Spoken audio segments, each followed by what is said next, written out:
Следующий наш раздел – это настройка статьи. В данном случае вы видите, что включена опция похожих статей. Похожие статьи, они касаются одной рубрики. Предположим, наша статья посвящена политической тематике и идет в рубрике как политика. И тогда все статьи, которые вы пропишете в рубрике политика, они будут отображаться здесь как похожие статьи. Принцип схожести реализуется с помощью рубрики. Далее, давайте включим вот эти две кнопки.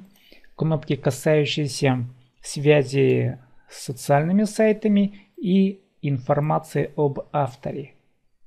Как всегда, сохраним наши изменения, перезагрузим лицевую часть нашего сайта, и мы теперь видим, что появились кнопочки связи с социальными сайтами.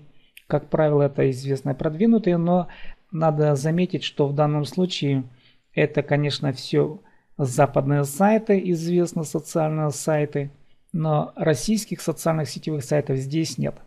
И кнопка настройки об авторе и настройки автора, они в данном случае реализованы вот здесь, информация об авторе.